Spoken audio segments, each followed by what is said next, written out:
excretory products and their elimination। यानी कि हमारी बॉडी में कौन कौन से एक्सक्रीटरी प्रोडक्ट्स होते हैं और हमारी बॉडी कैसे उसको एलिमिनेट करती है। एलिमिनेट यानी कि रिमूव करती है। तो बेसिकली हम इस चैप्टर में पढ़ेंगे कि कौन कौन से एक्सक्रीटरी प्रोडक्ट्स होते हैं। एक्सक्रीटरी प्रोडक्ट्स क्या होते हैं? They are basically waste material. Waste समझते हो ना, अनवांटेड बोल लीजिए, अनवांटेड सब्सटेंस, ऐसा सब्सटेंस जो हमारी बॉडी को हार्म करता हो, नुकसान पहुंचाता हो, या फिर हमारी बॉडी में एक्सेस में प्रेजेंट है, ज़रूरत नहीं है और बहुत ज़्यादा अमाउंट में प्रेजेंट है, वेस्ट सब्सटेंस। यहाँ पर इस चैप्टर में हम पर्टिकुलरली एक्सक्रीटरी प्रोडक्ट्स की बात करेंगे और एक्सक्रीटरी प्रोडक्ट्स मेन हमारे क्या होते हैं? नाइट्रोजनस वेस्ट होते हैं। नाइट्रोजनस वेस्ट सब्सटेंस, जैसे कि यहाँ पे काफ़ी सारे वेस्ट सब्सटेंस का नाम लिखा हुआ है। जो ऊपर 3 लिखे हुए हैं, अमोनिया, यूरिया, यूरिक एसिड, वो बेसिकली नाइट्रोजनस वेस्ट है, यानी कि इनके अंदर नाइट्रोजन प्रेजेंट होती है। नाइट्रोजन इनके अंदर प्रेजेंट होती है। अमोनिया के अंदर आपको दिख ही रहा है NH3, N stands for nitrogen. जो यूरिया है, यूरिया क्या होता है? यूरिया कार्ब अमाइड होता है। फॉर्मूला लिखती हूँ मैं, कार्ब अमाइड भी बोलते हैं इसे। क्या बोलते हैं?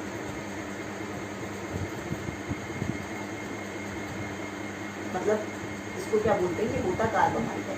कार्बन भी है इसमें और अमाइड ग्रुप भी प्रेजेंट है। देखो ये रही नाइट्रोजन। सिमिलरली जो आपका यूरिक एसिड होता है, उसका फॉर्मूला अगर मैं लिखूँ,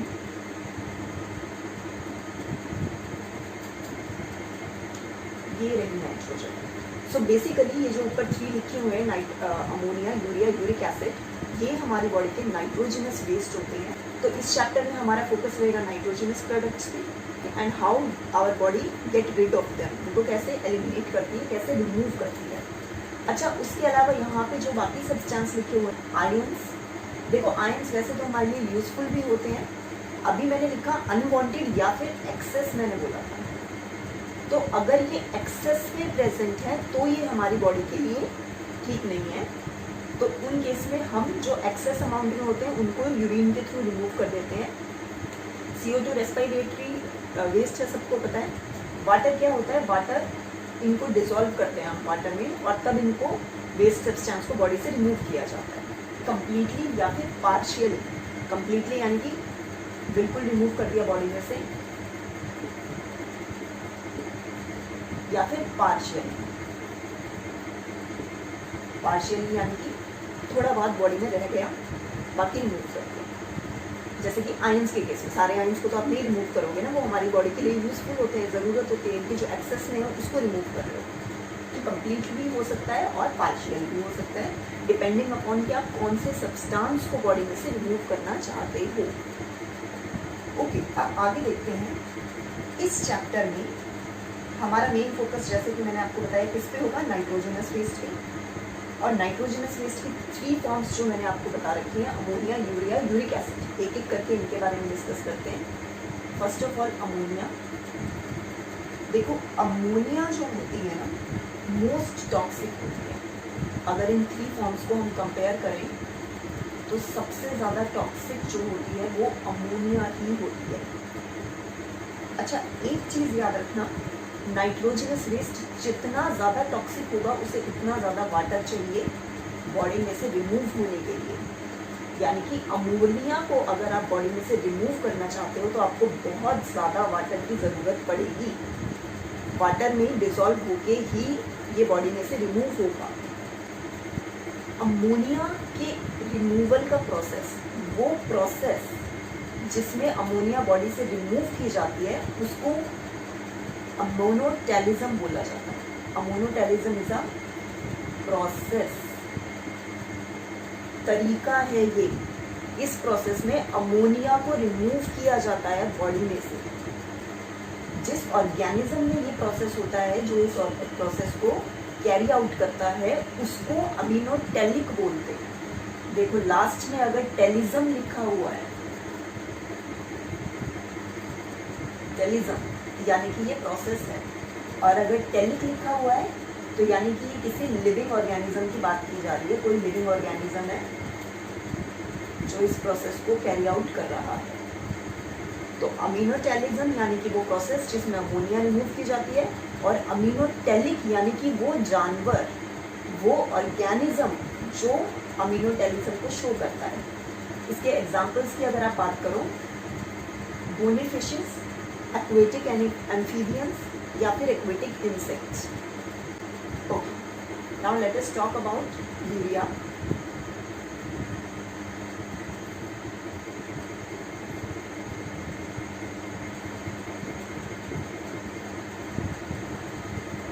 यूरिया के रिमूवल के प्रोसेस को यूरियोटेलिज्म बोलेंगे। जैसा कि मैंने आपको बताया, प्रोसेस के पीछे टेलिज्म लिखा होगा। और वो एनिमल्स, वो जानवर, ऑर्गेनिज्म जो इस प्रोसेस को शो करते हैं, उन्हें यूरियोटेलिक बोलेंगे। और कौन कौन से एनिमल होते हैं जो ये प्रोसेस शो करते हैं? मैमल्स। हम लोग जो है, ह्यूमंस जो होते हैं वो मैमल्स होते हैं। जितने भी मैमल्स हैं, dog, cat, rat, rabbit, ureotelism show करते हैं। हमारे अलावा टेरेस्ट्रियल एम्फीबियन, टेरेस्ट्रियल यानी ज़मीन पर रहने वाले एम्फीबियंस, वो भी क्या करते हैं? यूरियोटेलिज्म शो करते हैं। और मैराइन फिशेस, मैराइन यानी कि सॉल्टी वाटर के अंदर रहने वाली fishes. Okay, now let us discuss about third form of nitrogenous waste, uric acid.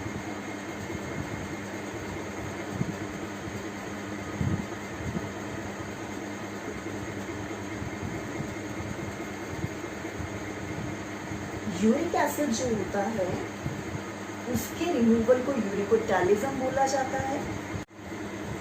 And जो एनिमल्स यूरिकोटेलिज्म को शो करते हैं उन्हें यूरिकोटेलिक बोला जाता है। देखो, देयर इज अ डिफरेंस। ये यूरियो है, UREO, और अभी हम जो यूरिक एसिड की बात कर रहे हैं ये यूरिको है, RICO, यूरिको।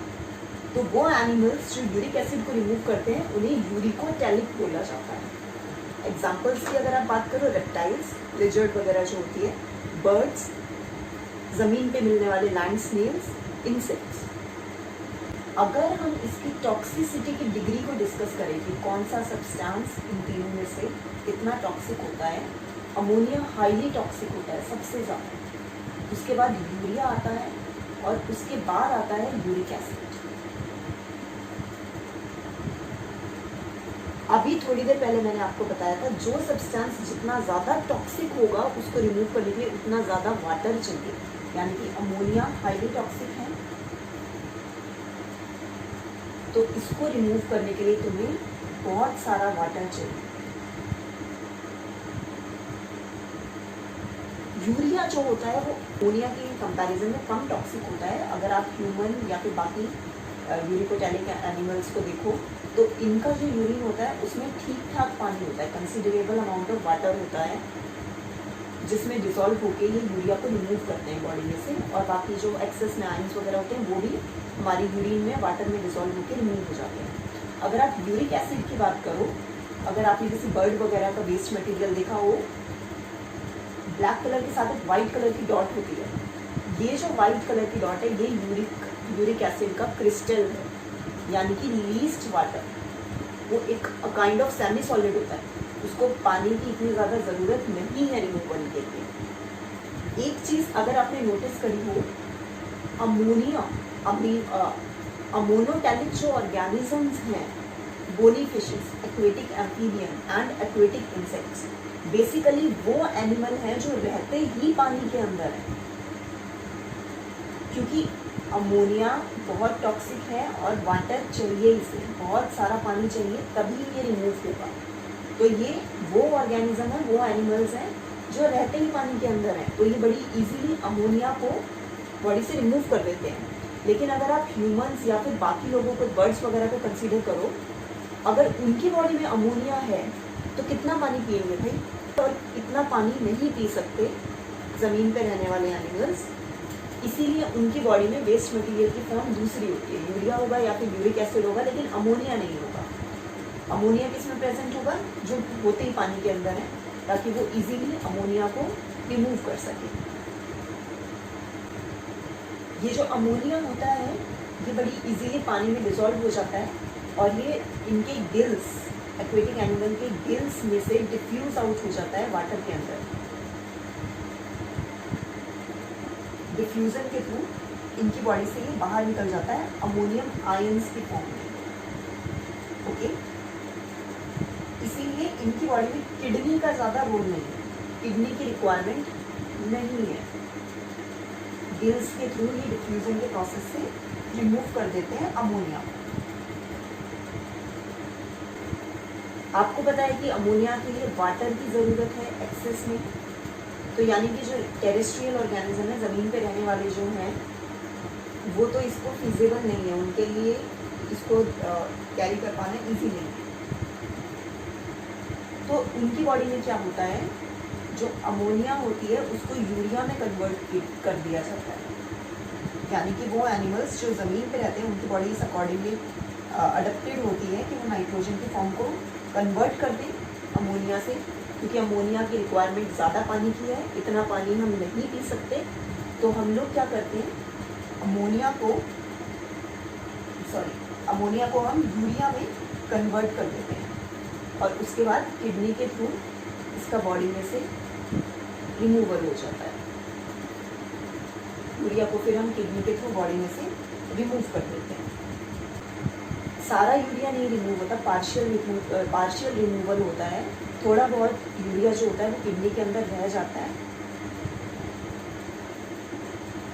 ऑस्मोलैरिटी यानी कि आयंस की जो कंसंट्रेशन होती है, मूवमेंट ऑफ वाटर, ऑस्मोलैरिटी को मेंटेन करने के लिए थोड़ा बहुत यूरिया हमारी बॉडी के अंदर, किडनी के अंदर रह जाता है। बाकी जो थर्ड फॉर्म है यूरिक एसिड वाली, यूरिकोटैलिक जो एनिमल्स होते हैं वो क्या करते हैं, वो यूरिक एसिड को बिल्कुल ही पैलेट्स में, क्रिस्टल्स के अंदर, जो वाइट कलर का क्रिस्टल अगर आपने बर्ड वगैरह का देखा हो, जो ये वाइट कलर की क्रिस्टल प्रेजेंट होती है उसमें पैलेट फॉर्म में कन्वर्ट कर देते हैं, ताकि वाटर का जो लॉस है वो बिल्कुल ही कम हो, मिनिमम वाटर का लॉस हो। इसीलिए वो इसको बिल्कुल पेस्ट या फिर पैलेट फॉर्म में कन्वर्ट कर देते हैं। ओके स्टूडेंट्स, तो अब हम डिस्कस करेंगे डिफरेंट एक्सक्रीटरी स्ट्रक्चर्स के बारे में। कौन से ऑर्गेनिज्म में किस टाइप का एक्सक्रीटरी स्ट्रक्चर प्रेजेंट होता है। देखिए, जो एक्सक्रीटरी सिस्टम स्ट्रक्चर्स होते हैं ना, वो नॉर्मली ट्यूबुलर फॉर्म में होते हैं, चाहे वो सिंपल हो या कॉम्प्लेक्स हो। देखो यहाँ पे वर्टिब्रेट, इनवर्टिब्रेट दोनों के बारे में बताया गया है। एक में सिंपल है, एक में कॉम्प्लेक्स है, लेकिन है ट्यूबुलर यानी कि ट्यूब फॉर्म, जो एक पाइप जैसा, ट्यूब जैसा स्ट्रक्चर होता है, उस फॉर्म में प्रेजेंट होते हैं। ठीक है, तो चाहे ये कॉम्प्लेक्स हो, जैसे कि जो इनवर्टिब्रेट्स होते हैं, जो सिंपल ऑर्गेनिजम्स होते हैं, उनके अंदर सिंपल होगा, छोटे हैं वो, और जो बड़े ऑर्गेनिजम्स हो गए, हम जैसे हो गए, ह्यूमंस होते हैं, मैमल्स वगैरह, उनके अंदर कॉम्प्लेक्स स्ट्रक्चर होता है, कॉम्प्लेक्स ट्यूबुलर प्रॉपर ऑर्गन बन जाता है, जैसे किडनी रोड में। ठीक है, अब हम इनके कुछ एग्जाम्पल्स देखते हैं, सिंपल और कॉम्प्लेक्स दोनों को अलग अलग देखेंगे। पहले सिंपल की बात कर लेते हैं। प्लेटीहेल्मिन्थेस क्या होते हैं, फ्लैट वॉर्म। देखो, अगर आपको लर्न करने में, याद रखने में दिक्कत आती है, प्लेटी क्या होता है, प्लेट होती है ना, खाने की प्लेट जिसमें आप खाना खाते हो। प्लेट कैसी होती है, फ्लैट होती है ना, बिल्कुल चपटा स्ट्रक्चर होता है। तो प्लेट से याद रखना, प्लेटी यानी कि फ्लैट वॉर्म्स, जैसे कि प्लानेरिया है ना, बहुत ही सिंपल सा वॉर्म होता है प्लानेरिया। ऐसे करके जितना सिंपल ऑर्गेनिज्म उसका उतना ही सिंपल एक्सक्रीटरी स्ट्रक्चर। प्लेटीहेल्मिन्थेस के केस में, प्लेटफॉर्म के केस में क्या होते हैं, प्रोटोनेफ्रीडिया होते हैं। प्रोटो यानी कि इनिशियल, शुरुआत में जो होते हैं, सिंपल पार्ट्स, जो किसी चीज़ की स्टार्टिंग होती है। कोई चीज़ बनेगी तो पहले सिंपल बनेगी, फिर इवोल्यूशन होकर वो कॉम्प्लेक्स होगी। तो प्रोटोनेफ्रीडिया यानी कि सिंपलेस्ट फॉर्म, ये होते क्या है, प्लेटफॉर्म्स के अंदर कौन सा प्रोटोनेफ्रीडिया होता है, फ्लेम सेल्स। देखो इनका फ्लेम नाम क्यों दिया गया है, फ्लेम देखिए आपने कैंडल वगैरह की ऐसी शेप होती है ना, तो ये जो फ्लेम इनका शेप जो होती है वो थोड़ी थोड़ी ऐसे फ्लेम लाइक होती है, इसीलिए इनको फ्लेम सेल्स बोला गया है। इनका जो फंक्शन होता है, अगर आप काम की बात करो, फंक्शनली ये आयंस एंड फ्लूइड की volume regulation of ion and fluid की कंसंट्रेशन, यानी कि सिंपल लैंग्वेज में अगर बोला जाए तो इनका काम होता है ऑस्मो रेगुलेशन। यानी कि एक सोल्यूशन के अंदर, एक फ्लूइड के अंदर कितने आयंस प्रेजेंट है, उनकी कितनी कंसंट्रेशन है, ये इनका फंक्शन होता है। प्लेटिहेल्मिन्थस के अलावा ये रोटिकोइड्स में भी होते हैं। कुछ सिंपलर जो एनिलीड्स होते हैं, सिंपल एनिलीड्स जो होते हैं, उनके अंदर भी प्रेजेंट होते हैं। एंड सिफेलोकॉर्डेटा, सिफेलोकॉर्डेटा क्या होते हैं, एम्फिऑक्सिस हो गया, सिफेलोकॉर्डेट होता है। सिफेलो का मतलब होता है हेड, सिफेलो का मतलब क्या होता है, हेड। एंड कॉर्डेटा यानी कि वो ऑर्गेनिज्म जिनकी जो नोटोकॉर्ड होती है वो हेड वाले एरिया में प्रेजेंट होती है। पता है ना आपको, क्लासिफिकेशन करवाई थी जब आपको कोर्डेट्स की एनिमल किंगडम में, वहाँ पे मैंने बताया था सिफेलोकॉर्डेट यानी कि नोटोकॉर्ड जो है वो हेड वाले रीजन में प्रेजेंट है, इसीलिए इनको सिफेलोकॉर्डेट बोला जाता है।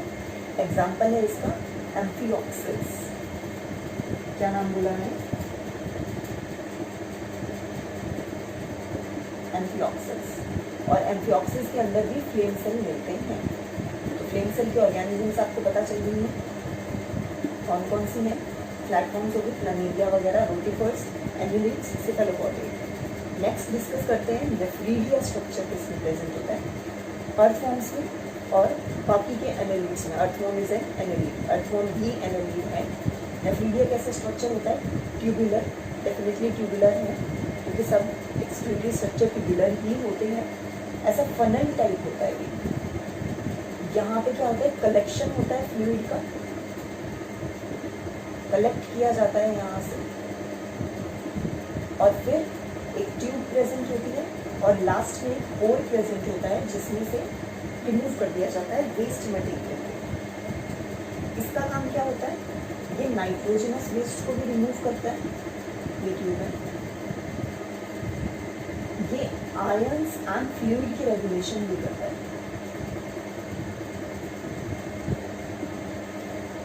ओके, देखो जितने भी एक्सक्रीटरी स्ट्रक्चर है ना, उनके दोनों काम होते हैं, removal of nitrogenous waste and fluid की कंसंट्रेशन, ऑस्मो रेगुलेशन, दोनों काम होते हैं उसके। तो यहाँ पे ये नाइट्रोजनस वेस्ट को रिमूव करेगा और आयनिक बैलेंस को भी मेंटेन करेगा।